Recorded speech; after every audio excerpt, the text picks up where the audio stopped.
संघर्ष है, संग्राम है, हर पथ विजय गुमनाम है वीरता सामर्थ्य है, किंचित न जीवन व्यर्थ है। नमस्कार, आप सभी का स्वागत है वेदांकुल के इस ऑनलाइन लर्निंग प्लेटफॉर्म में। आज के इस वीडियो में हम लोग बात कर रहे होंगे टॉपर स्टॉक में यूजीसी नेट के लॉ सब्जेक्ट में जेआरएफ कैसे होना, उसकी स्ट्रेटजी के बारे में। आज हमारे साथ जुड़े हुए हैं अंजय भैया, जो कि अभी हाल ही में नेट एग्जाम में अभी इनको जेआरएफ अवार्ड हुआ है। और भैया हाल फिलहाल में कुछ विश्वविद्यालयों में, मैं नाम नहीं लेना चाहूंगा, पीएचडी इंटरव्यू भी दे चुके हैं। एक जगह इनको सेंट्रल यूनिवर्सिटी में सिलेक्शन भी हो चुका है, इनका पीएचडी के स्टूडेंट भी हैं और रिसेंटली किसी और अच्छी यूनिवर्सिटी में भी इनका एडमिशन हो जाएगा। भैया का एलएलबी और एलएलएम हुआ है बीएचयू के लॉ फैकल्टी से। हमारे ही सुपर सीनियर है भैया, सो वेलकम भैया ऑन आवर चैनल। बाकी अब आप ही स्टार्ट कर दीजिए अपने ब्रीफ इंट्रोडक्शन के साथ कि आखिर कैसे जेआरएफ आसानी से हुआ जा सकता है। बहुत हाई है मार्केट में, क्या कुछ रियल स्ट्रेटेजी होनी चाहिए। सो वेलकम भैया, अब जो भी आप बताना चाहें। धन्यवाद आदित्य। यूजीसी नेट एग्जाम को क्वालिफाई करने के लिए कई सारे फैक्टर्स जो हैं दिमाग में रख के चलने, हमारी तैयारी प्रिपरेशन जो है वो शुरू करनी चाहिए। सबसे पहले तो यूजीसी नेट का एग्जाम जो होता है साल में 2 बार होता है, एक जून के सेशन में, एक दिसंबर के सेशन में। पहले ये एग्जाम आप अपने मास्टर्स के फर्स्ट ईयर में ही दे पाते थे, लेकिन अब यूजीसी ने उसे सेकेंड ईयर में अप्लाई कर दिया है कि अब सेकेंड ईयर में पहला अटेम्प्ट दिया जाएगा। तो अब आपको एलएलएम या फिर कोई भी मास्टर्स कोर्स करने के दौरान फर्स्ट ईयर में आप कोई अटेम्प्ट नहीं दे पाएंगे, सेकेंड ईयर में जाके पहला अटेम्प्ट देंगे। तो आप जब तक अपना सिलेबस खत्म करेंगे, कोर्स खत्म करेंगे, तब तक आपके पास बहुत कम समय बचेगा क्वालिफाई करने के लिए। ओनली 2 अटेम्प्ट मिल रहे हैं आपको कोर्स खत्म होते होते तक वो यूजीसी नेट के पेपर को क्वालिफाई करने के लिए, फर्स्ट ऑफ ऑल। दूसरा ये कि आपके पास समय की किल्लत है, क्योंकि आप सेकेंड ईयर में अपने कोर्स के साथ तैयारी कर रहे होते हैं, तो टाइम मैनेजमेंट बहुत जरूरी है। तो ऐसे में बहुत ज्यादा जरूरी ये हो जाता है कि हम अपना सिलेबस बहुत ही कंसाइज वे में लेके चलें। मार्केट में आपको बतेरे बहुत तरह के सोर्स मिलेंगे, रिसोर्स मिलेंगे। सभी लोग ये दावा करते हैं कि हमारा कंटेंट बहुत ही अच्छा है, लेकिन आपको गुमराह होने की जरूरत नहीं है। सब आपको तैयारी स्टार्ट करने के लिए कुछ बेसिक चीजों से तैयारी स्टार्ट करनी चाहिए। जैसे इन सब में सबसे ज्यादा जरूरी अगर कुछ है तो वो है आपका पीवाईक्यू। पीवाईक्यू आपके एग्जाम्स में सबसे ज्यादा काम आती है किसी अदर रिसोर्स के मुकाबले। आप यूथ कंपटीशन का पीवाईक्यू अगर पढ़ते हैं तो उसमें 50% जो आपका सिलेबस है इसी चीजों से कंप्लीट हो जाता है, 50 से ज्यादा परसेंट। इसमें 2 पेपर होते हैं, first paper, second paper. First paper में आपको कम से कम, आप कितना भी पढ़ के जाएं, आप 35-40 से ज्यादा स्कोर नहीं कर सकते, क्योंकि 10 ऐसे क्वेश्चन यूजीसी नेट द्वारा हर साल डाल दिए जाते हैं जो आप उनको कितना भी तैयार करना चाहें नहीं कर पाएंगे। तो यहीं पे बीच में आपको रोक रहा था भैया कि पेपर 1 में आप बहुत कुछ कर लेंगे, फिर भी आप 40 से ऊपर जनरली स्कोर नहीं कर पाते हैं। ये बात आपको ध्यान रखना होगा। बहुत सारे लोग क्या करते हैं भैया, मैंने सुना है काफी लोगों से कि पेपर 1 में बहुत टाइम देते हैं और पेपर 1 में सोचते हैं कि 45 तक पहुंच जाएंगे, 47 पहुंच जाएंगे। तो ये इम्पॉसिबल काम है, इसके लिए प्रयास ही नहीं करना चाहिए। तो भैया आगे कंटिन्यू करें। पेपर 1 का जहां तक बात है कि पेपर 1 न ज्यादा मुश्किल होता है न ज्यादा आसान होता है। पेपर 1 मॉडरेट होता है, उसमें आप बहुत सारी चीजें जैसे डीआई वगैरह है, कॉम्प्रिहेंशन वगैरह, आसानी से आपके मार्क्स बढ़ा सकते हैं। डीआई के 5 क्वेश्चन और कॉम्प्रिहेंशन के 5 क्वेश्चन मिला के 10 क्वेश्चन, 20 नंबर आपको ऐसे ही मिल रहे हैं। 10 क्वेश्चन आपके अपने बेसिक से आपको आ जाते हैं। उसके अलावा रिसर्च मेथोडोलॉजी से क्वेश्चन पूछे जाते हैं और हायर एजुकेशन से क्वेश्चन पूछे जाते हैं।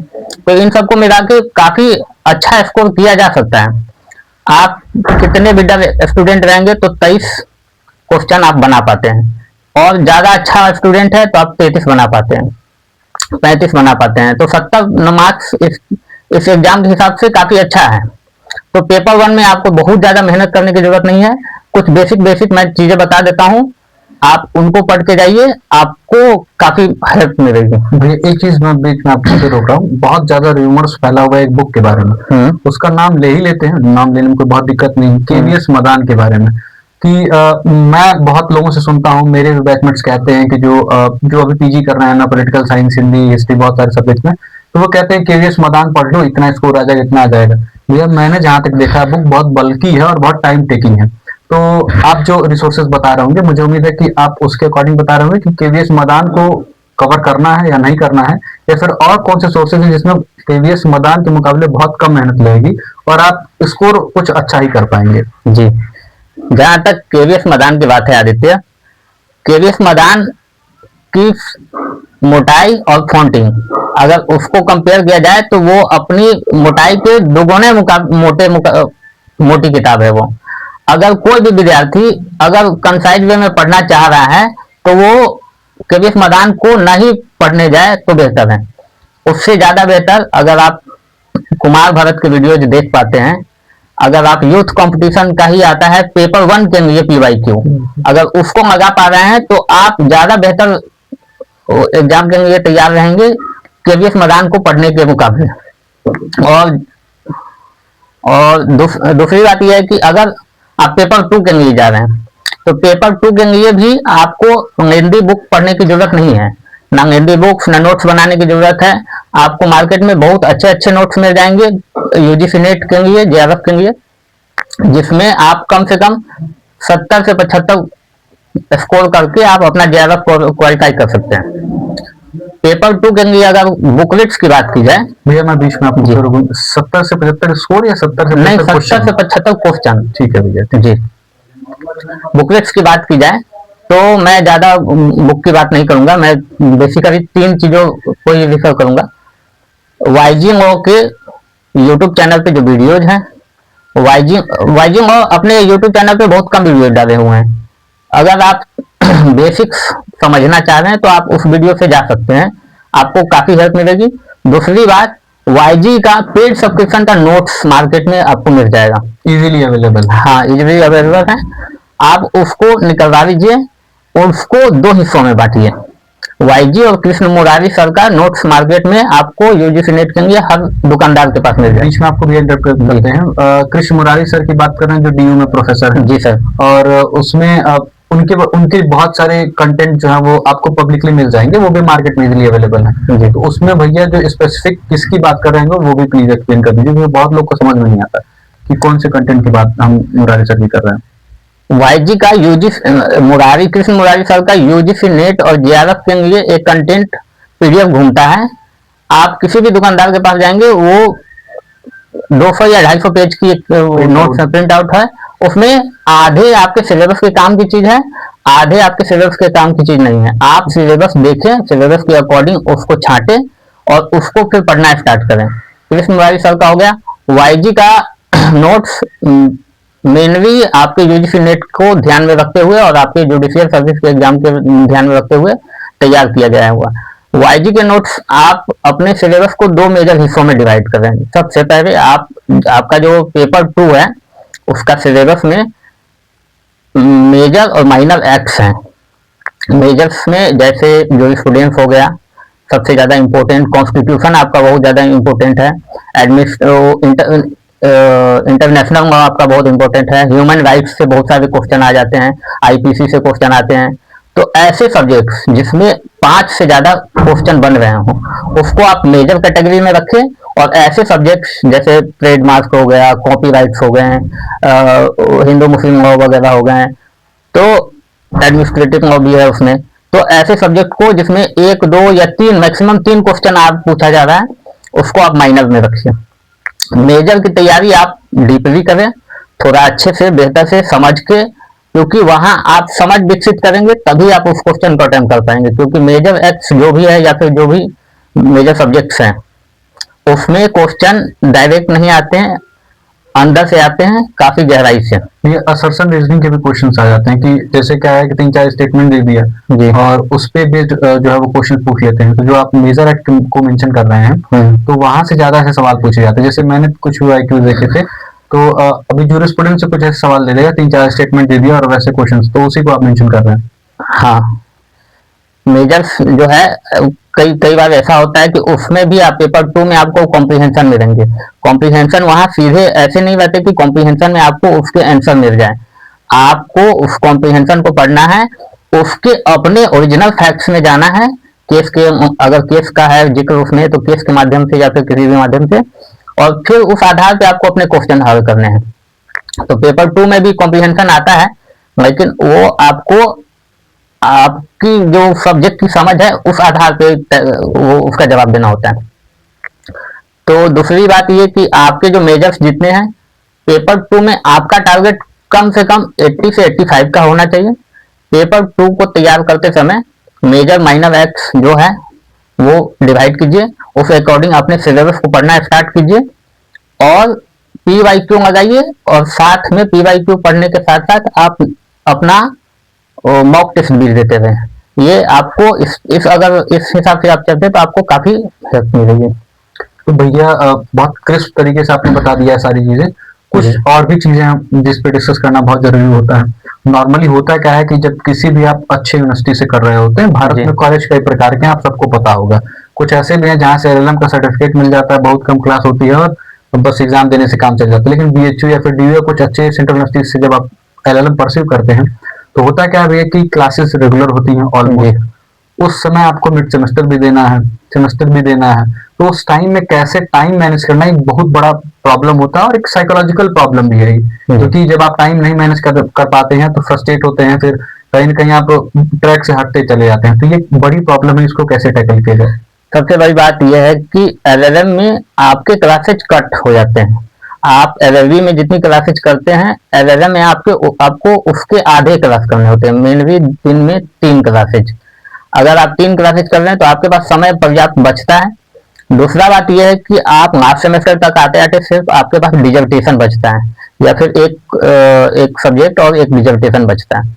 तो आपके पास समय है कि आप तैयारी ठीक से कर पाए, लेकिन टाइम मेंटेन करने की जरूरत है। वो अगर आप वो लेंदी रिसोर्स में पढ़ जाते हैं और सारी किताबों को पढ़ने चले जाते हैं तो हो सकता है कि आपका समय व्यर्थ हो जाए और आपको कहीं ना कहीं 5 नंबर 4 नंबर 6 नंबर से चूक जाए हर बार।